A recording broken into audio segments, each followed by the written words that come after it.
Hello friends, welcome back to our YouTube channel Ruhi classes.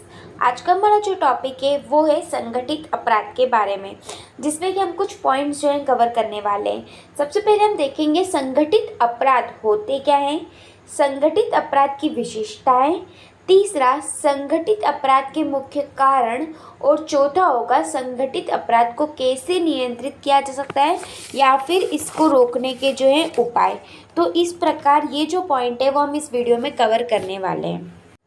हाँ तो friends, करते हैं हमारी वीडियो को स्टार्ट और देखते हैं हमारा फर्स्ट पॉइंट, जो कि है संगठित अपराध किसे कहते हैं। ठीक है, तो संगठित अपराध जो है एक प्रकार का क्या होता है, अपराध होता है जिसमें एक समूह या संगठन द्वारा नियोजित या नियंत्रित आपराधिक क्रियाएं शामिल होती है। मतलब कि संगठित अपराध क्या एक प्रकार का अपराध है जिस अपराध में क्या होते हैं, जिसमें एक समूह या संगठन जो है ये क्या करते हैं, आपराधिक जो भी क्रियाएं जो होती है वो इसमें शामिल होती है। ठीक है, यह सामाजिक, आर्थिक, राजनीतिक और आपराधिक दृष्टिकोण से महत्वपूर्ण हो सकता है। और यह जो है किन किन दृष्टिकोण से महत्वपूर्ण हो सकता है, सामाजिक, आर्थिक, राजनीतिक और आपराधिक दृष्टिकोण से। ठीक है, संगठित अपराध सामाजिक स्थिति, आर्थिक स्थिति और विचारधारा के परिणाम स्वरूप विभिन्न प्रकार की गतिविधियों को सम्मिलित कर सकता है। मतलब कि जो संगठित अपराध है ये सामाजिक स्थिति और आर्थिक स्थिति में जो है बहुत सारी विभिन्न प्रकार की जो गतिविधियां है इनमें भी शामिल जो है इनको भी कर सकता है। जैसे कि एग्जाम्पल की बात करें तो अभी लेटेस्ट ही दिल्ली के जो दंगे हुए थे, दंगे में या आपराधिक धंधे में शामिल जो संगठित होते हैं, संगठन होते हैं, वो क्या होते हैं, संगठित अपराध होते हैं। ठीक है, यह संगठन मतलब जो संगठन होते हैं जो कि अपराध करते हैं, यह संगठन बड़े पैमाने पर आपराधिक गतिविधियों का संचालन कर सकते हैं। और ये जो संगठन होते हैं ये क्या करते हैं, बड़े पैमाने पे भी कर सकते हैं, छोटे पे भी कर सकते हैं। और इन संगठनों में बहुत सारे कार्य या फिर क्रियाएं जो है शामिल होती है, जैसे कि ड्रग्स हो गया, अवैध हथियार का व्यापार हो गया या फिर अन्य कोई भी आपराधिक गतिविधियां बहुत सारी होती है। तो ये जो है इन संगठित अपराधों में जो है इनकी गतिविधियां होती है। तो ये होते हैं संगठित अपराध। मतलब कि कहने का मतलब ये है कि ऐसे अपराध जो कि किसी संगठन या समूह द्वारा संगठित होकर किए जाए, जिनमें कि आपराधिक गतिविधियां जो है शामिल हो। ठीक है, फिर वो किसी भी प्रकार की हो, वो क्या कहलाएंगे, संगठित अपराध कहलाएंगे। अब हम पढ़ेंगे हमारा सेकंड पॉइंट, जो कि है संगठित अपराध की विशेषता। तो इसकी विशेषता में कुछ पॉइंट्स है। पहला पॉइंट है हमारा स्पेशलाइजेशन। ठीक है, दूसरा है वित्तीय गतिविधियां, तीसरा है भाषा और संकेत, चौथा है उपकरण या तकनीकी, पांचवा है आपराधिक नेटवर्क, छठा है अंतर्राष्ट्रीय संबंध और सातवां है आवश्यकता के आधार पर संगठित। तो ये कुछ विशेषता है जिनको कि हम आगे डिटेल में देखेंगे। लेकिन वीडियो में आगे बढ़ने से पहले यदि आपने अभी तक हमारे चैनल को सब्सक्राइब नहीं किया है तो कर लीजिए, ताकि आगे भी आपको ऐसी यूजफुल वीडियो जो है मिलती रहे। हाँ तो फ्रेंड्स, हमारी पहली विशेषता है स्पेशलाइजेशन। ठीक है, तो संगठित आपराधिक समूह विशेष प्रकार की गतिविधियों में माहिर होते हैं। मतलब कि जो विशेष प्रकार की जो भी गतिविधि होती है उनमें क्या होते हैं, ये माहिर होते हैं।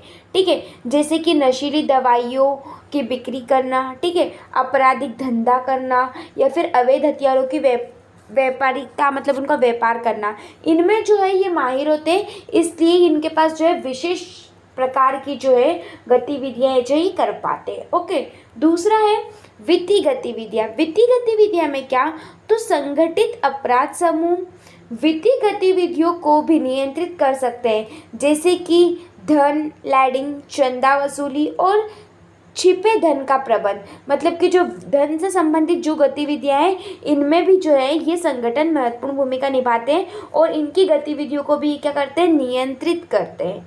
ठीक है, तीसरा है भाषा और संकेत। तो जो आपराधिक संगठन रहते हैं या फिर जो बड़े बड़े समूह रहते हैं, ठीक है, संगठित अपराधी के, ये समूह जो होते हैं अक्सर खुफिया भाषा और संकेतों का प्रयोग करते हैं, जैसा कि हम आजकल टीवी वगैरह में देखते हैं। ठीक है, क्यों करते हैं, ताकि सतर्कता से जो है अपना काम कर सके और पकड़ने से जो है बच सके। इसलिए जो है ये इस प्रकार की भाषा और संकेतों का जो है प्रयोग करते हैं। ठीक है, इसके बाद हमारा चौथा पॉइंट है उपकरण व तकनीकी। तो तकनीकी उपकरणों का संचालन करके संगठन समूह अपनी गतिविधियों को छिपाने और पकड़ने से बचने की कोशिश करते हैं, जैसे कि कंप्यूटर हैकिंग या फिर साइबर क्राइम। तो ये जो संगठन रहते हैं, आपराधिक संगठन, ये आजकल जो हमारी प्रौद्योगिकी जैसे कि कंप्यूटर वगैरह, इनकी हैकिंग या फिर साइबर क्राइम जो होते हैं उनमें भी जो है महत्वपूर्ण भूमिका निभाते हैं। ठीक है, इसके बाद हमारा 5वां पॉइंट है आपराधिक नेटवर्क। तो अब ये जो समूह होते हैं ये छोटे पैमाने पे तो काम करते ही करते हैं, लेकिन एक बड़े पैमाने पे भी काम करते हैं। इनका नेटवर्क जो होता है काफ़ी बड़ा होता है। ठीक है, ये समूह अपने आप को व्यापारिक अपराध, सामाजिक अपराध, विभिन्न प्रकार की अपराध गतिविधियों में संलग्न कर सकते हैं और एक आपराधिक नेटवर्क की शक्ति बन सकते हैं। मतलब कि ये जो है एक आपराधिक नेटवर्क की जो है शक्ति बन सकते हैं, क्योंकि यह जो संगठन रहते हैं ये विभिन्न प्रकार की जो गतिविधियां उनमें संलग्न मतलब कि शामिल रहते हैं। ठीक है, इसके बाद अगला हमारा पॉइंट है 6th पॉइंट, अंतर्राष्ट्रीय संबंध। अब जैसे कि मैंने कहा था अगले पॉइंट में कि ये जो संगठन रहते हैं ये छोटे पैमाने के साथ साथ बड़े पैमाने पे भी होते हैं, तो इनके अंतर्राष्ट्रीय संबंध भी जो है वो होता है। ठीक है, संगठित अपराध जो है समूह अक्सर अंतर्राष्ट्रीय स्तर पर गतिविधियों का संचालन करते हैं। अक्सर मतलब मोस्टली काम इनका अंतर्राष्ट्रीय जो भी स्तर है वहाँ की गतिविधियों का संचालन करते होता है। ठीक है, जो सार्वभौमिक सुरक्षा पर असर डाल सकते हैं। ठीक है, मतलब कि ये जो हमारी जो सुरक्षा है इस पर भी क्या कर सकते हैं, असर डाल सकते हैं, क्योंकि इनका जो कार्य है वो अंतर्राष्ट्रीय संबंध या फिर अंतर्राष्ट्रीय स्तर पर भी होता है, उनका संबंध भी अंतर्राष्ट्रीय होता है। ठीक है, अगला और लास्ट हमारी इसकी विशेषता है आवश्यकता के आधार पर संगठित।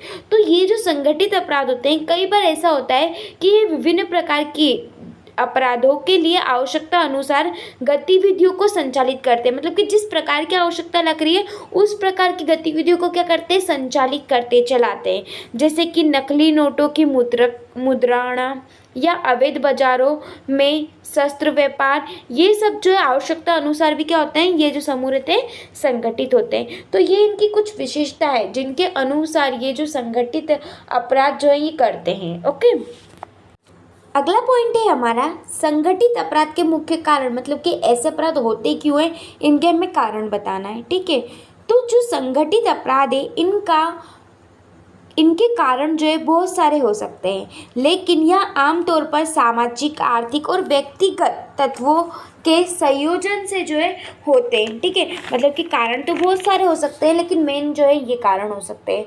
कुछ मुख्य कारण को निम्नलिखित रूप में वर्गीकरण किया गया है और अब यहाँ कुछ हम निम्नलिखित कारण पढ़ेंगे जिनमें कि संगठित अपराध जो है इसको जो है इसके कारण जो है बताए गए हैं वो हम देखेंगे। तो इसमें पहला पॉइंट है हमारा आर्थिक असमानता। आर्थिक असमानता क्या, तो आर्थिक असमानता संगठित अपराध के मुख्य कारणों में से एक हो सकती है। अपराधियों का विचार हो सकता है कि वे ऊंची आय कमाने के तरीके में से वंचित है और वे गलत रास्ते पर चलने को मजबूर हो जाते हैं। जैसे कि आज के टाइम पर हम देखें तो हमारे देश में जो है आर्थिक असमानता काफ़ी ज़्यादा जो है फैली हुई है। तो इस प्रकार कुछ लोग जो होते हैं वो ज़्यादा या फिर उच्च आय कमाने के लिए जो है उनसे वंचित हो जाते हैं। रोजगार तो है ही नहीं हमारे देश में। ठीक है, तो इससे क्या होता है वो कई बार गलत रास्ते पर जाने के लिए मजबूर हो जाते हैं और ये एक मुख्य कारण है। क्या, किसको बढ़ाने के लिए, संगठित अपराध को बढ़ाने के लिए। ठीक है, दूसरा है सामाजिक और राजनीतिक दबाव। ठीक है, तो सामाजिक और राजनीतिक दबाव भी लोगों को संगठित अपराध में शामिल होने के लिए क्या कर देता है, मजबूर कर सकते हैं। कुछ लोग ऐसे समूह में शामिल होते हैं ताकि उन्हें सुरक्षा और समर्थन मिल सके। कि ये जो राजनीतिक और सामाजिक दबाव रहता है ये भी लोगों को क्या करता है, मजबूर कर देता है। कई बार परिस्थितियाँ ऐसी बन जाती है कि उन्हें अपनी सुरक्षा या समर्थन मिल सके, इसलिए वो ऐसे समूह में जो है शामिल हो जाते हैं। ठीक है, तीसरा हमारा पॉइंट है शिक्षा की कमी। तो शिक्षा की कमी भी अपराध के कारण बन सकती है। क्यों, क्योंकि शिक्षा से वंचित लोग विधिक तरीके से आय कमाने में कठिनाई महसूस करते हैं। मतलब कि आज जो शिक्षा जो है वो नहीं मिल पाती लोगों को, जिससे वो विधिक रूप से मतलब लॉफुली जो है आय कमाने में जो है कठिनाई महसूस करते हैं, इसलिए वो कई बार इल्लीगल तरीके से जो है काम कर लेते हैं। ठीक है, इसके बाद हमारा 4th पॉइंट है युवा विरोध। ये क्या है, तो युवा आवश्यकता के साथ साथ अवैध कूटनीतियों में शामिल हो जाते हैं। उन्हें आकर्षित किया जाता है कि संगठित अपराध उन्हें शानदार जीवन शैली और ताकत प्रदान करेगा। मतलब कि जो ये युवा होते हैं, हमारे जो आज के युवा हैं, उनको भी कई बार जो अवैध काम होते हैं इनकी तरफ क्या किया जाता है, आकर्षित किया जाता है, ताकि जो युवा हैं वो इनमें क्या हो सके, शामिल हो सके। और उन्हें किस तरीके से आकर्षित किया जा सकता है कि वो एक उन्हें शानदार जीवन शैली और ताकत जो है प्रदान करेंगे। इसलिए मोस्टली लोग क्या होते हैं, इनसे जो है इनकी तरफ आकर्षित होते हैं। ठीक है, इसके बाद लास्ट हमारा मुख्य कारण है कानूनी प्रणाली की दुर्बलता। कानूनी प्रणाली की दुर्बलता क्या? तो कानूनी प्रणाली की दुर्बलता भी संगठित अपराध के प्रति प्रेरित कर सकती है। अपराधियों को पकड़ने और उन्हें सजा देने में देरी के कारण लोग उनके द्वारा चलाए जाने वाले अपराध में शामिल हो जाते हैं। मतलब कि जो अपराधी रहते हैं उन्हें पकड़ने और सज़ा देने में इतनी देरी हो जाती है कि वो जो है अपराध के रास्ते में शामिल हो जाते हैं।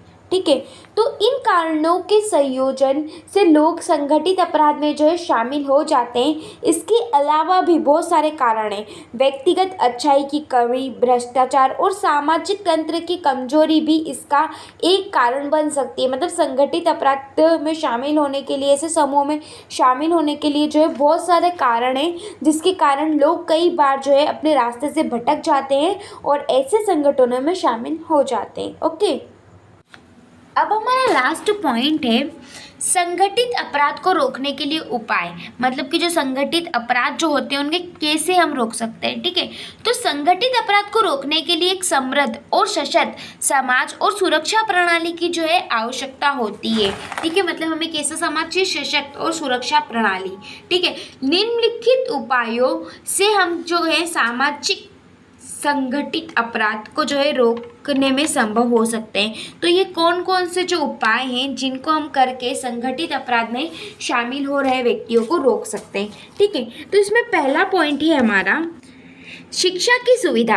तो हम क्या कर सकते हैं, सभी को शिक्षा जो है इम्पॉर्टेंट है ही सही आज के समय पर, तो सभी लोगों को जो है शिक्षा की सुविधा करवा सकते हैं। ताकि क्योंकि शिक्षा से क्या होते हैं, लोग जो है विचारशील होते हैं और खुद सक्षम बन पाते हैं। ठीक है, इसके कारण लोग जो है अपराध की तरफ बढ़ने की जो है संभावना जो है कम हो जाती है। ठीक है, तो इसके द्वारा हम रोक सकते हैं। दूसरा है रोजगार सुविधाएं। तो रोजगार के अवसर को बढ़ाने से लोग जो है उचित तरीके से आय कमा सकते हैं और अपराध की ओर रुख की आवश्यकता नहीं होती। मतलब कि अगर व्यक्ति अच्छे काम करके ही अपनी आय जो है कमा पा रहा है तो वो अपराध की तरफ क्यों ही बढ़ेगा। तो एक ये भी जो है इसको रोकने का उपाय हो सकता है। ठीक है, आगे हमारा पॉइंट है सशक्त कानून प्रणाली। तो हम क्या कर सकते हैं, सशक्त कानून प्रणाली बनाकर भी जो है लोगों को जो है रोक सकते हैं संगठित अपराधों में शामिल होने के लिए या फिर अपराध करने से।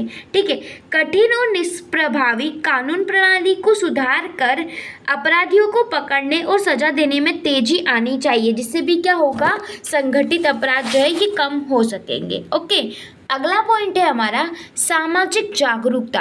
तो समाज में अपराध के प्रति जागरूकता फैलाने के लिए जागरूकता कार्यक्रम आयोजित किए जाने चाहिए। मतलब कि जो लोग हैं उन्हें जागरूक किया जाना चाहिए ताकि वो ऐसे गलत रास्ते पर या फिर आपराधिक गतिविधियों में जो है शामिल ना हो। ठीक है, अगला पॉइंट है हमारा विकास की सामाजिक योजनाएं। तो सामाजिक योजनाएं जैसे कि गरीबी उन्मूलन, स्वास्थ्य सुविधा और विकास कार्यक्रम भी अपराध को रोकने में मदद कर सकते हैं। मतलब कि कोई व्यक्ति गलत रास्ते पर कब जाता है, जब उसके पास उसकी जीविका के कोई साधन ना हो।